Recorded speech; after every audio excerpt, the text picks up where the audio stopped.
Hi, Tahir. How are you? Hi, Amrita. I'm really well. We were just talking before you started recording, and we said it's been a while since we last spoke. Absolutely. So yeah, 6 years of a while. We Yeah. spoke after you had just after Madani released actually, and Yes. everyone was raving about you. Yeah. It was a crazy week when we spoke last, and it's been quite a roller coaster ever since. I can imagine. I can imagine. How do you look back on the journey? How would you describe it? Um, I think the first word that comes to my mind when I look back at it is this roller coaster of an adventure. Because one of the things that I had to very consciously try after Mardani is not to get slot as someone who does the same kind of part. And I think when in any industry, actually, if you do something well as your debut, the tendency is then for a lot of similar projects and studios approaching you for the similar characters. And there were about 5 to 7 films that were of the same kind, which I had to very consciously let go of and then maneuver myself into different directions. And the closest thing that came to being different was Force 2, which was an action sequel that John Abraham was producing and acting in, along with Viacom 18. And it was amazing because it was this espionage spy thriller. And then from there, there was one biopic film with Nandita Das, Chichore, the most recent film last year, which was a college drama, and with Nitesh Tiwari. And the most recent one that hasn't released yet is 83 with Kabir Khan, which is a sports drama about India's 1983 World Cup. So it's been crazy. And I think what's been fun about it is that which each of these films have come different parts, and which has been a new challenge to convince the audience that I can do this as well. Absolutely, it has shown off your versatility. I was just about to ask you actually, because you have chosen such different roles, what actually appeals to you about a role when you are offered it? You know, roles and genres are. Hi, can you hear me? Yes, you're back. I can. Yeah. I was saying roles and genres are so much about the packaging of the entire film, the kind of costumes you're wearing, the kind of period that you're set in. But when you filter it down to its purest form, it's about whether the character appeals to you or not, and what is it about the character that is human enough that the audience will relate to it and see it as authentic. And that's what I'm constantly chasing, is the authenticity in the part. And this could be something like Mardani or even Derek in Chichore, is how can I make the most vulnerable aspect of this character relate to an audience and bring my sort of style stamp to that character. And that's what I'm chasing. Okay, so do you end up doing a lot of research for the roles, or have you ended up doing a lot of research for the roles you've taken up? Yes, definitely. A lot of that research comes from the written material that the director and the writer give you. But when you're playing a part like Sham Chadda was in Manto, which was a real life star back in the 40s, there were essays and stories about him that Manto had written. There was contact with his family, because there's a certain amount of legitimacy that you have to bring to the part, even though you're fictionalizing the style aspect of it. But there is a bit of a responsibility knowing that there are family members and people from that vintage who have watched his films, who are going to be watching the film, and then everyone in India has an opinion about films. And so, and these days with things being on Twitter and Instagram, you get instant feedback even before you know how the first weekend box office is. People are already either loving the character you did or hating him, and very transparently so. So it's an added excitement and a challenge that adds to that. And of course, with someone like Sunil Gavaskar, there is a lot of research that needs to go into getting it right, because if there's one other thing in India that people have an opinion on besides film, it's cricket. And when you combine both of those, it becomes quite a challenge to keep real. Absolutely. So you've just mentioned social media there and the instant kind of reaction that you get. Do you find yourself kind of feeling a certain way because of the reaction that you get on social media? I have a very distinct line of the kind of stuff that I choose and prefer to put out, and the kind of stuff I prefer to put private, because otherwise there's just no end to it. You can be Instagramming or be on social media right through the day, telling everyone this is the coffee you're having, this is the gym you're going to, this is what you're wearing at the moment. And I prefer to channel it towards a project that I'm doing. Once in a while, of course, it's great to go live and interact with fans. And actually have that immediacy of these are the people who watched the film, they really liked the part, this is what they liked about it. But I think increasingly people in entertainment are finding that there is a little bit of that filter that's required just to keep your own sanity in terms of, okay, this is me, this is my personal private life, and also to keep the audience and the fans interested in the projects that are coming up. Absolutely. I think when we spoke back in 2014, I had asked you about Amir Khan's reaction to your role, your performance in Mardani. And to keep with the social media theme just for a little bit, have you had any other reactions from well-known names where you've thought, wow, they've actually loved it, or you know, actually noticed that I've done this film? You know, that's one of the positives and the negatives of having worked now for a bit. Like when Amir Khan was generous enough to put out that tweet, I was equally starstruck and humbled at the same time that someone like him would have watched it. But as you start working in films, you tend to meet a lot of these names socially, and they would rather tell you face to face. So yes, I have had a couple of them admire the work. I wouldn't want to start listing the names because that seems a bit immodest, but it's been incredible to have people who you've grown up watching tell you that they really. Thank you. Sorry, I think you cut out very slightly then. You're back though. So I just want to ask you actually about some of your forthcoming projects. And I'm going to start with 83 because obviously I have a connection to this because you shot this in the UK. Yeah. How long did you spend here and how did you find shooting here? We were in the UK for 3.5 months, and it was incredible for me. I mean, I constantly say that the 83 for me was an experience film. There are some films that you do because it's a great part, or you really want to work with the director. For me, this was about doing a character where you actually get to live like the team, where you train as the team did back in 83, where you travel to the same stadiums, to the same cities.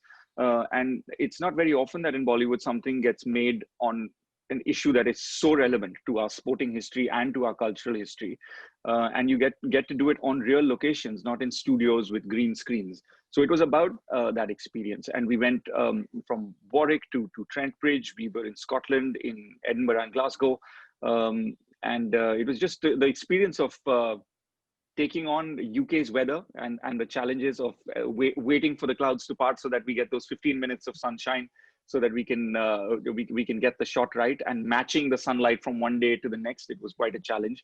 And we were also very surprised to find that what they call summer in Glasgow is actually colder than Bombay's worst winter. So there was a lot of environmental aspects that went into relating to, oh my God, this is what the boys in 83 must have had to deal with when they were on the field. And so there's just that level of authenticity where your hands are so cold that you have to do warm-ups for an hour before you start shooting. And it's experiences like that Kabir Khan, who comes from a documentary filmmaking background, likes to bring to his parts. And that's why we were shooting in the UK on real locations. So it was exciting, and I'm so glad that we did it at the time that we did, because shooting a project like that today would be very difficult to do. Yes, absolutely. I think shooting any project today is quite difficult to do. Yeah. So I wanted to ask you actually, the role that you're playing, as you said, Sunil Gavaskar. So you must have spent time with obviously the legend himself. So what tips did he give you? Did he give you any tips? Right. One of the things Kabir Khan was very particular about is that you're not going to be imitating the originals. You're not going to be mimicking the originals. You're doing your version and bringing Sunil Gavaskar's soul to it. And that's very important for people hearing this to know. But at the same time, there's so much about him out there. He was the poster boy of Indian sport, of Indian cricket at the time when this film originally took place in the late 70s and early 80s. And I had to read 2 of his biographies to understand the journey that he had gone through, because he was the senior most player in the squad at the time. So, and when you meet someone who's at the peak of their career, the attitude that they bring onto the pitch is very different from early on. And just speaking to him about, because everyone of my family members who are cricket buffs told me about the swag that Gavaskar used to have when he used to walk onto the field. And I'm sure the experience and all the stardom and the accolades that he had achieved before that added to that. So it was great to have a one-on-one with him. And I found that I was so starstruck in the beginning because I was quoting his Wikipedia facts back to him to say, oh, you made this record against the West Indies and this was what your opening test debut was. And he just kept looking at me like, yes, I know. Which was funny, at which point I realized the screen Gavaskar was talking to the real Gavaskar, and I had to snap out of that very quickly. But he was very particular also about the details, about the stance and the walk and the costumes, and if everything was looking great. And when he actually came on set and gave his final stamp of approval, it was really uplifting for the spirit of the team and for me as an actor to know that the real legend was on set and he was good with what we were doing. How would you describe your experience working on such a film? Like there's so many actors that are coming together, and obviously it's a real life event film. And also Amir Khan managing all of that. What was it like when you were shooting? It was like being a part of India's versions of Avengers, I would say. Like it was such a large ensemble, and cricket stars are looked at as superheroes in our culture. And so it was a bit like that. In fact, I remember seeing the first poster for the film, and I was like, wow, this really does look like a superhero film. So we knew the tremendous weight that the project and the theme had going for it. And as I said, it's not very often that you get to live where the entire crew moves to a foreign country for 3 months, where you travel between destinations in a crew bus.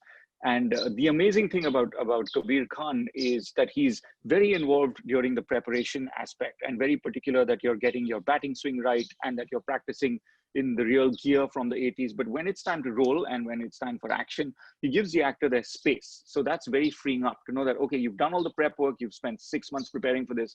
Now just go out there and do your thing. And there's a lot of calm that he brings, I'm guessing, because of all his experience. Absolutely. Thank you for sharing so much about 83, which I think everyone's looking forward to. That hopefully will arrive in December. So yeah, exactly. Yeah, at this point, your guess is as good as mine. Well, I'm hoping to see it on the big screen. Let's just leave it at that, whether it's in December or after. Yes. To talk to you about one of your other forthcoming projects, Looop Lapeta with Taapsee Pannu. How is that going? Have you been shooting, or are you going to start shooting? So far, all of our pre-production has happened during the lockdown. So it's been a first time for me where I'm doing actor readings and discussions with the director via Zoom calls. I would say it's not really like the real thing, but it's as close to the real thing as you can be under the circumstances. And what we're trying to do at the moment is make up for as much as time that we've lost because of these months. We're definitely going to go on floor at some point in the year. But as an actor, I'm really excited about it because it's a fresh turn. It's a romantic lead part, which is something that in all the diversity will still be new for me. And I'm so glad that Taapsee is the one who I'm going to be paired opposite, because she's someone who's had this incredible career graph where she's gone from strength to strength in every project that she's done. And when you're doing something as complicated as a heist film, that's an adaptation of a German classic with a little bit of Indian romance thrown in because you have to adapt it to India. I'm so glad that she's the one who's going to be with me. Absolutely. I think your pairing is very interesting, so I can't wait for you guys on screen. Thank you. And just to talk about a web series that I think I don't know whether you're shooting for it. So it's Jio's first web series, as I understand it, and it's yet untitled, right? That's right. It's yet untitled, and it's Jio's first. We fortunately finished shooting it just 3 days before the lockdown in India. So it's in the bag. It's doing its post-production rounds of music and editing at the moment. It's a very interesting time as an actor because this year has been the age of digital platforms, and it's really held people's hand through the lockdown and made them feel a little less isolated.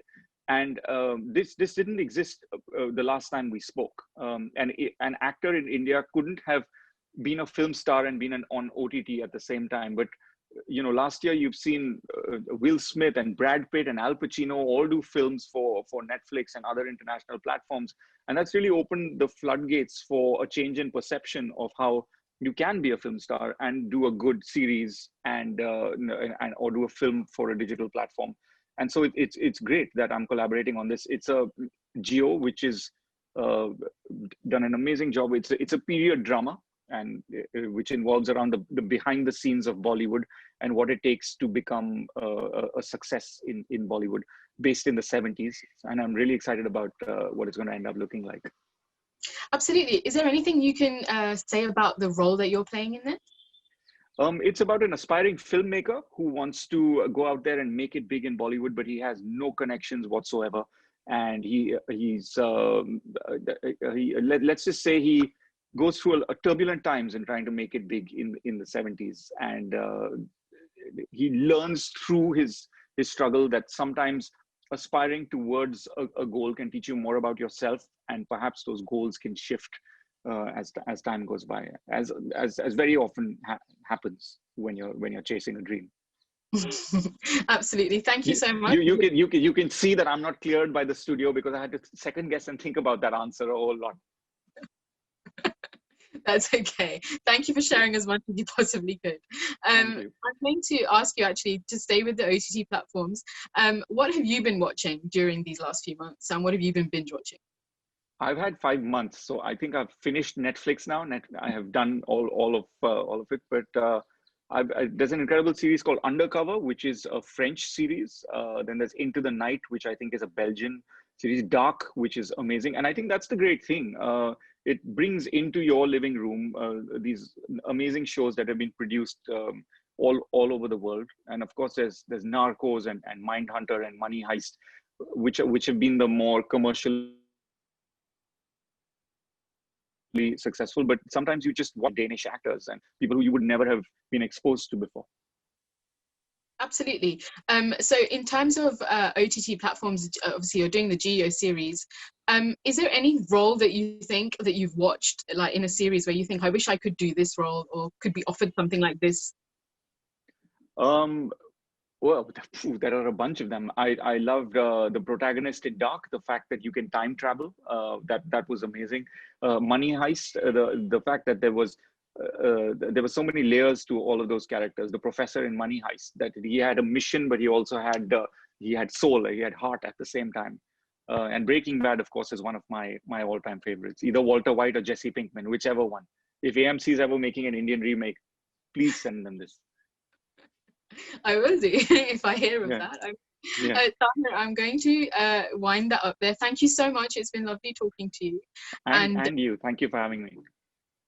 Thank you. And I look forward, hopefully, to see you in 83 next, I hope. Thank you. Yeah, we keep our fingers crossed. Yeah. Thank you so much. Thank Take you. care. Stay safe. Thank you. You too. Bye.